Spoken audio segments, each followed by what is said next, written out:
राम जी और लक्ष्मण जी जाके धनुष यज्ञ के मंडप में विराजमान हो गए और वहाँ विराजमान होने के बाद ये ब्रह्म की सबसे बड़ी खूबी है कि आप जिस भाव से उसका ध्यान करोगे वो उसी भाव से आपको दिखेगा। कभी कभी प्रत्यक्ष रूप में जिन्होंने ठाकुर सेवा घर में करते हैं और उन्होंने जरा नज़र टकटकी लगा के प्रभु के दर्शन करे होंगे तो विचित्र विचित्र भाव चित्त में आ जाती हैं। अब वहाँ जनकपुर में वहाँ सब तरह के लोग वहाँ थे, राक्षस भी थे, देव भी थे, वहाँ मनुष्य भी थे, सब तरह के व्यक्ति थे जिनके अलग अलग प्रताप और प्रभाव थे। और जनकपुर के पुरनर नारी भी थे। तो सब लोगों ने अपनी अपनी रुचि जैसी ये यथाम माम प्रपद्यन्ते तेषाम तथैव भजाम्य हम, गीता में भगवान ने कही कि जो जैसा तरह से मेरी शरण को स्वीकार करता है मैं वैसे ही उनका ध्यान रखता हूँ। जैसे कहना चाहिए एक बालक जो अपनी पिता की खूब सेवा करता हो तो पिताजी उसका ध्यान रखते हैं, और एक बालक माँ की करता हो तो माँ उसका ज़्यादा ध्यान रखती है। ऐसे ही तो वहाँ जो जनकपुर की स्त्रियाँ थीं वो किस भाव से राम जी और लक्ष्मण जी का दर्शन कर रही हैं कि नारी बिलोकई हर्ष ही है, देख रही हैं और देख के उनके चित्त में बड़ा हर्ष हो रहा है।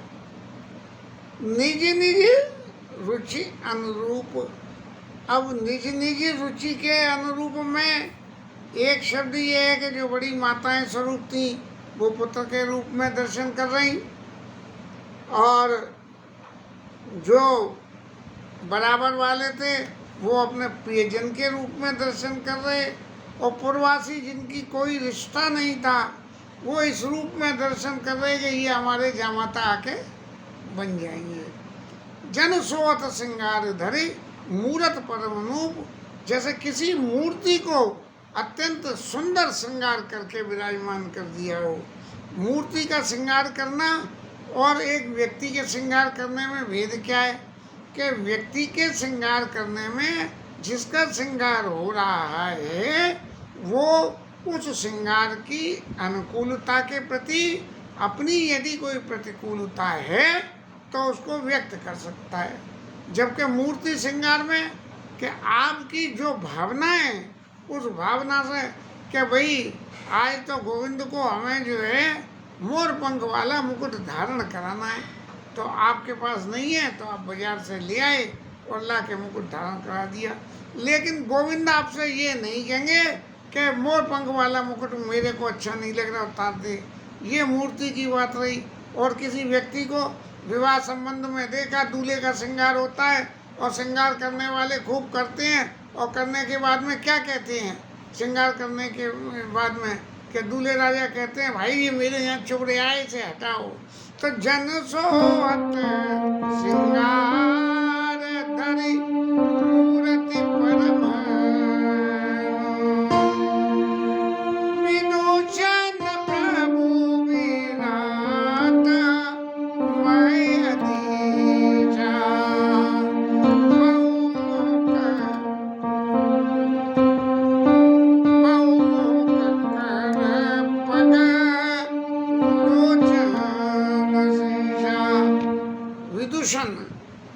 विदुष माने विदुषी मनीषी लोग जो भगवान को भगवान के स्वरूप में ध्यान करते हैं, उन्हें प्रभु के दर्शन कैसे हो रहे हैं कि भगवान के बहुत सारे मुख हैं, नेत्र हैं, पाँव हैं और सिर हैं, माने मल्टी स्वरूप फेस में भगवान के दर्शन उनके हो रहे हैं।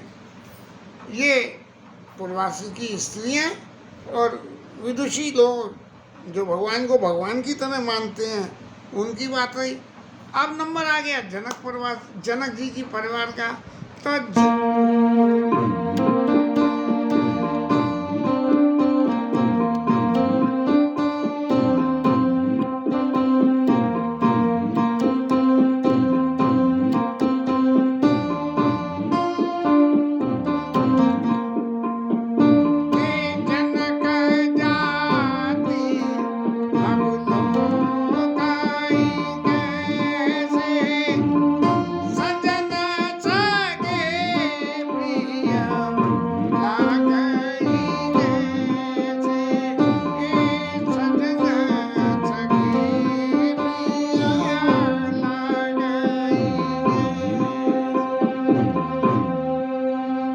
अब जनक जी के जो परिजन, उनके कहना चाहिए संबंधी रिश्तेदार कैसे देख रहे हैं? बोले सजन सगे प्रिय लागई, जैसे जैसे किसी को कोई अपना स्वजन हो जिससे हमारा आत्मीय संबंध हो, वो अच्छा लगता है। ऐसे जो है जनक जी के परिवार को हमारे राम जी और लक्ष्मण जी सुना। अब ये तो संबंधियों की बात हो गई। अब असली बात पे आइए कि जनक सहित विदेह, जनक सहित विदेह, बिलोकई रानी सहित विदेह, बिलोकई रानी शिशु सम प्रीति न जाई वखानी। अब जनक जी और सुनैना जी कैसे दर्शन कर रहे हैं? बिल्कुल जैसे भगवान राम एकदम छोटे बच्चे हैं और उन्हीं के बच्चे हों, और उन बच्चों के अपने छोटे बच्चों को इस तरह से श्रृंगार करके, श्रृंगार करने के बाद माताएं छोटे बालकों को, राम जी तो हमारे बड़े हैं लेकिन छोटे बालकों को जब श्रृंगार करती हैं तो श्रृंगार करके बड़े प्यार से दर्शन करती हैं, और दर्शन करके जब बालक अत्यंत शोभायमान हो तो उसके टोना और लगा देती हैं कि भाई किसी की नजर नहीं लगी है। तो जनक जाति अब लोकाई कैसे, सजन सके प्रिय सहित सनेया, सहित विदेया, बिलोकई रानी शिशु सम प्रीति न जाई वखानी। आजकल तो मोबाइलों की वजह से फोटोग्राफी बहुत सहज हो गई, तो इसीलिए माताएं श्रृंगार करके बालक के फोटो ले लेते हैं और फिर उन फोटोओं को लेके व्हाट्सएप पे सब लोगों के लिए डाल देते हैं। अब ये तो ये रहा कि एक तो विदूषण की बात रही जो ब्रह्म को ब्रह्म की तरह से जाने। अब दूसरे योगिन, जो योगी लोग योग साधना से भगवान का जो ध्यान करते हैं, उन लोगों ने क्या देखा? जोगिन परम तत्वमय भाषा, बिल्कुल ऐसा लगा कि ये पूरे संसार के ये तत्व स्वरूप हैं और शांत हैं, शुद्ध सम सहज प्रकाशा, ये अपने आप में प्रकाशमान होने वाले हैं, किसी के ऊपर इनका डिपेंडेंसी किसी के ऊपर नहीं है। ये योगियों की बात रही। अब नंबर आया भगवान के भक्तों का कि भगवान के भक्त भगवान का दर्शन कैसे कर रहे हैं। तो हरि भक्त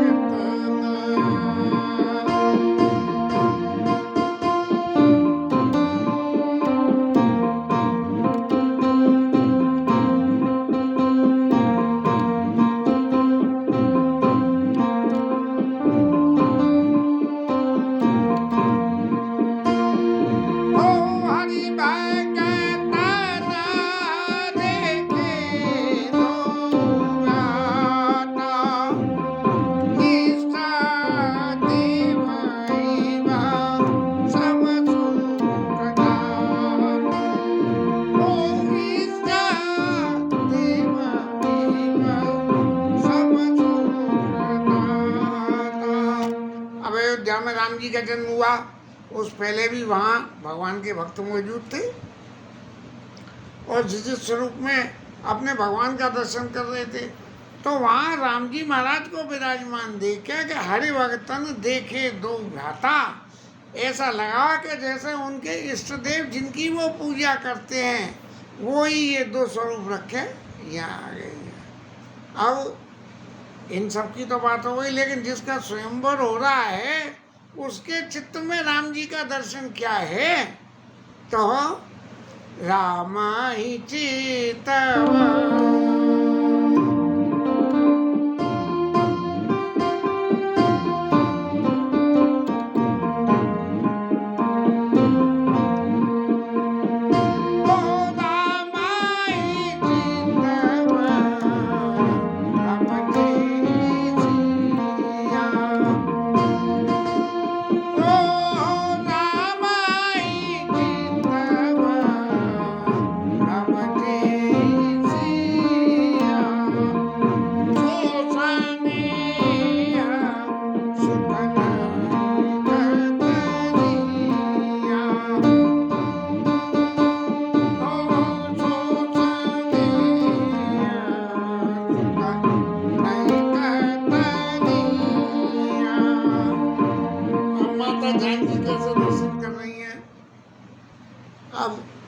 माता जानकी आदि शक्ति हैं और भगवान की क्रिया रूपी सब कुछ हैं। भगवान को कुछ करना है तो उनके साथ मिलके ही करते हैं।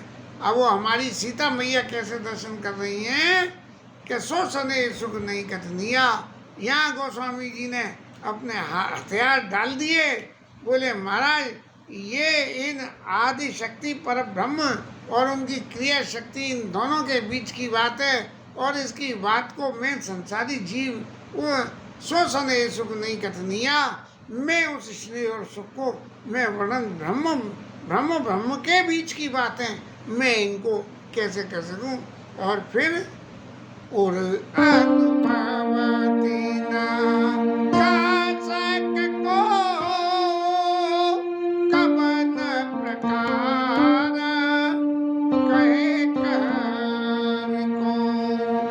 अब ये जो इनके बीच का स्नेह है, इस स्नेह को ये लोग आपस में राम जी और सीता जी समझ रहे हैं, और लोग वालों को जिनको राम जी के प्रति स्नेह है वो अपने उस स्नेह को भी समझ रहे हैं, लेकिन वो एक दूसरे से कुछ कह नहीं रहे हैं। अब किसी को मान लीजिए पुत्र सम देख के ऐसा स्नेह हो रहा है कि भाई इनके ऊपर हम जो है जाके दुलार करें कुछ, लेकिन वो किसी दूसरे से उस सुख में इतना सुख है, उस सुख में जैसे हम एक तरह से कहना चाहिए कोई स्वप्न रूप में कोई चीज़ देख रहे हैं तो भी इतने मस्त हो जाते हैं कि जगाने वाला आके दो चार दफे लावे, अरे भाई उठो तो सही सवेरा हो गया। तो ये ऐसे उदयानो भवति ना कास कक्षो कवन प्रकार कहे कवि को। गोस्वामी कहते हैं कि जब जो लोग अनुभव कर रहे हैं वही वर्णन नहीं कर पा रहे हैं, वो एक दूसरे से कुछ नहीं कह रहे हैं, तो महाराज मैं कैसे वर्णन कर दूंगा। ए विधि जाई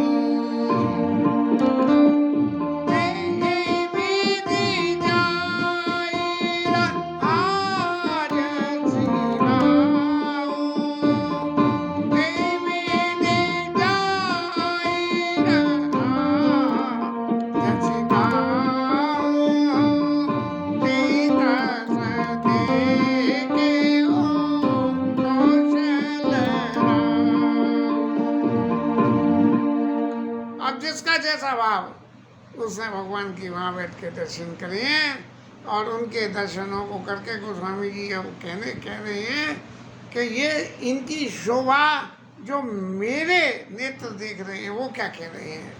राजत राज समाज महू, पूरे राजाओं के समाज में ये विराजमान दो मूर्ति हैं, कौशल राज किशोर और सुंदर श्यामल गौर तन विश्व बिलोचन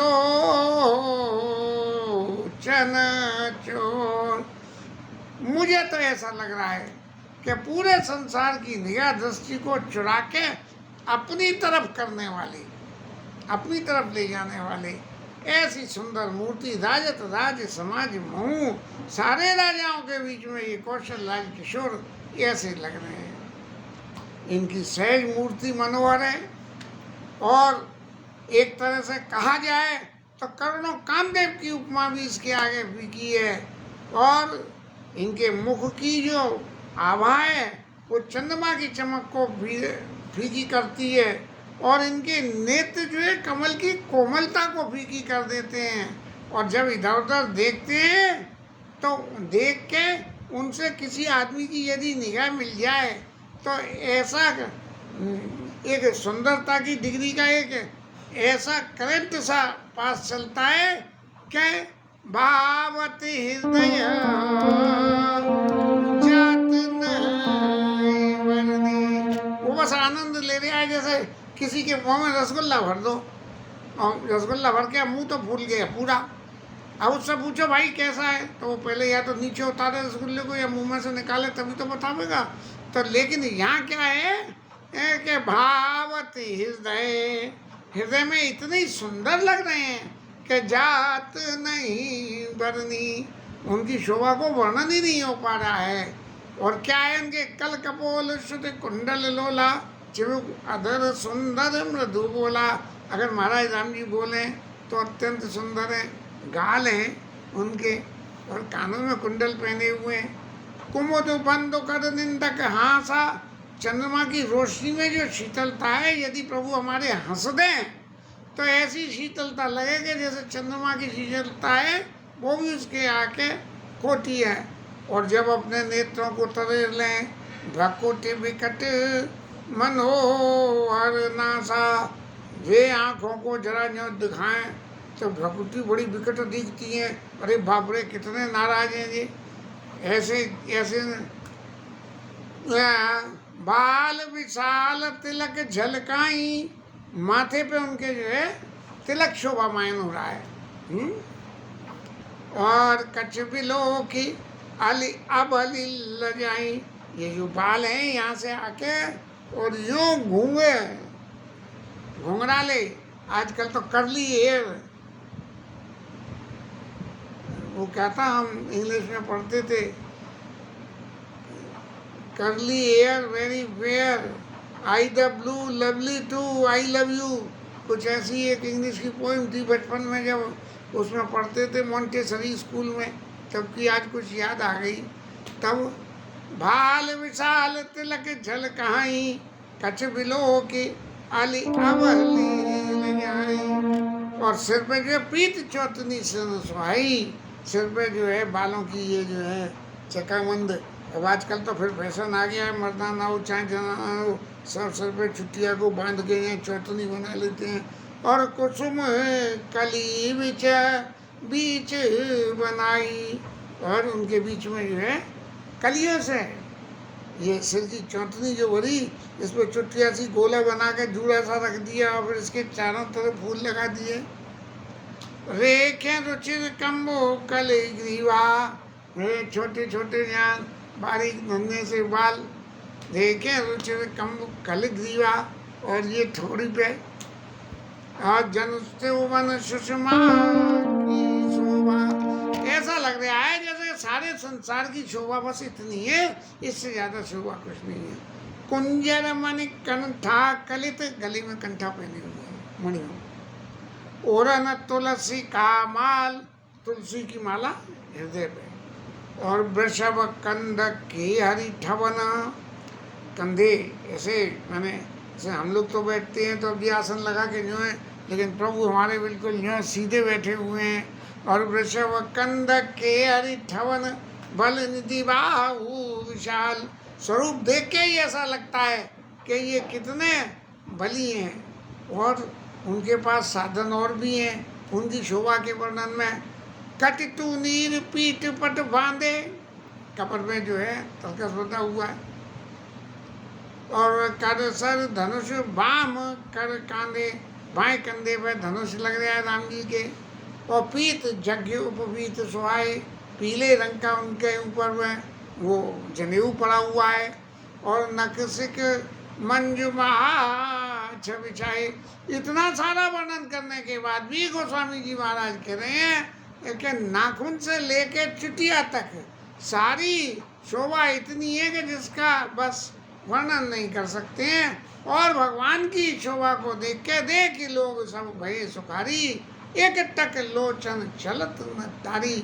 सब लोग अपने नेत्रों को फिक्स करके भगवान की तरफ, बिल्कुल जैसे फोटो खींचने के मूड में कोई आदमी होता है तो कहते हैं आंखें मत हिलाना नहीं बंद हो जाएंगी, ऐसे ही सब लोग जैसे फोटो खींचने के मूड में रामचंद्र जी के नेत्र, रामचंद्र जी का स्वरूप तो कैमरा है और बाकी सब दर्शन करने वाले लोग जो है फोटो खिंचवाने वाले हैं। तो ऐसे स्थिर आंखों एक टक लोचन चेतना तारे। अब जनक जी ने जब इन दोनों स्वरूपों के दर्शन करे राम जी लक्ष्मण जी के, तो हर से देखी दो भाई मोदी पद कमला गए तब जाई। अब जब इस मूर्ति के इस तरह से जो वर्णन किया गया, इसके जनक जी महाराज ने दर्शन करे, तो दर्शन करने के बाद जनक जी महाराज की क्या स्थिति हुई कि जाके विश्वामित्र जी के चरण पकड़ लिए, बोले महाराज बड़ी दया करी, इतनी सुंदर मूर्तियों को लेके आप यहाँ पधारे। और फिर कर विनती ने ये कथा सुनाई, फिर अपनी कथा सुनाई कि पुत्री जानकी ने सफाई के लिए या किसी और कर्म के लिए शंकर जी के धनुष को सरका दिया, और चूंकि ये हर किसी से सरकने वाला नहीं था, तो इसका मतलब ये हुआ कि हमारी पुत्री जानकी अत्यंत बलशाली है, और जब पुत्री बलशाली है तो उसका पति भी बलशाली होना चाहिए। लेकिन सामान्य जीवन में तो ऐसा नहीं होता है, लेकिन भगवान के संग में भगवान और भगवान की आदि शक्ति ये दोनों ही बलशाली होते हैं। तब जनक जी महाराज ने प्रण किया कि जो कोई राजा इस धनुष को उठा के, इन्होंने तो सरका दिया, अब इनसे बलि कौन होगा जो इसे उठा के पिनाक को जो है तोड़ दे। पिनाक शंकर जी का धनुष था और शंकर जी का धनुष जो है परशुराम जी को मिला, और परशुराम जी ने ला के राजा जनक को दे दिया कि तुम इसे अपने पास में रखो। हालांकि ये लीला का पूर्व स्वरूप है सबरा, इसीलिए लाया गया था, और इसकी सेवा पूजा करते रहना। जनक जी महाराज जो है भक्त तो राम जी के ही थे, लेकिन राम जी के संग में शंकर जी की भी पूजा करते थे, इसलिए उस पिनाक धनुष की जो है पूजा करने लगे। और जब जनक जी का अवसर नहीं मिला तब माता जानकी को सौंपा कि तुम जो है इसकी पूजा करना, और उन्होंने सरका दिया। तो हर से कर विनती निजे कथा सुनाई, रंगाबानी सब मुनि दिखाई। ये रंगभूमि जहाँ ये धनुष यज्ञ होना था वो जो है दिखाई गई। अब नाम होनी तो यहाँ क्या थी, होनी तो यहाँ धनुष की तोड़ा फोड़ी थी, लेकिन इस तोड़ा फोड़ी का नाम यज्ञ क्यों रख दिया। जीवन में भगवत निमित्त किए हुए कार्य जो होते हैं वो सब यज्ञ कहलाते हैं। जैसे श्रीमद् भागवत ज्ञान यज्ञ, राम कथा ज्ञान यज्ञ, इस तरह से जो है, इसीलिए कर विनती ने कथा सुनाई, रंग अपने सब मुनि दिखाई। अब ये जो वहाँ पहुँचे हैं और जनक जी ने दर्शन किए हैं, पूर्ण नारियों ने दर्शन किए हैं, तब तक राम जी को, लक्ष्मण जी को और गुरु जी को उस सभा में आसन नहीं मिला है।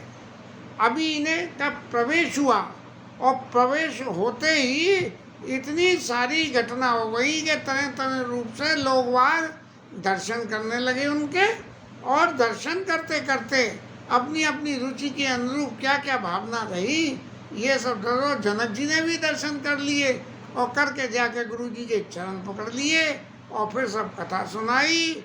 और भली रचना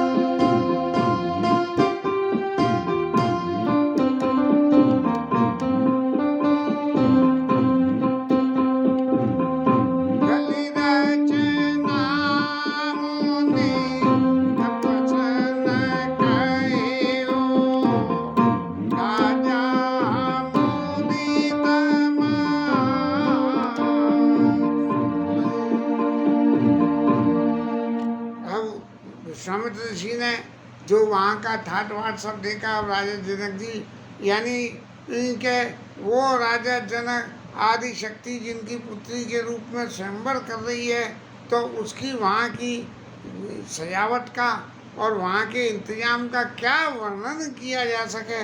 क्योंकि जानी जिस वक़्त बारात दशरथ जी लेके आए हैं, तब जानी सिय बारात पुरवाई और कछ निज महिमा प्रकट जनाई।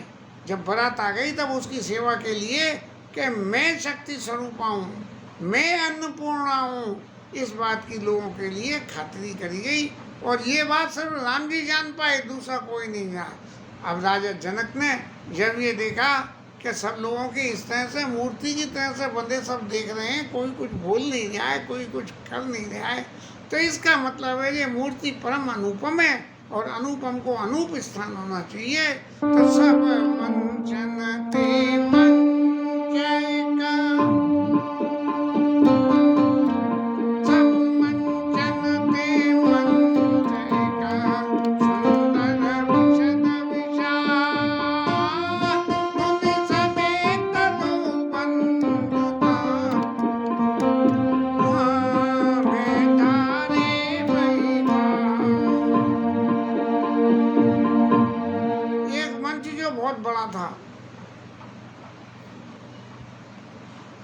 और निश्चित रूप से ऊंचाई होगा, क्योंकि जब ही तो वहाँ बिठाया गया कि जब सब लोग जिस तरह से यहाँ जब अभी तो बैठने वाले यूं यूं यूं यूं यूं बैठे हैं और राम जी का प्रवेश हो रहा है, गुरु जी आ रहे हैं और सब देख के हो रहे हैं, और जब उनको बीच में मंच में सर्कस में झूले पे ऊपर चढ़ा दें तो वो वहाँ बैठ के जोकर महाराज जो है उनके बीच में स्टूल पे खड़े हो जाते हैं।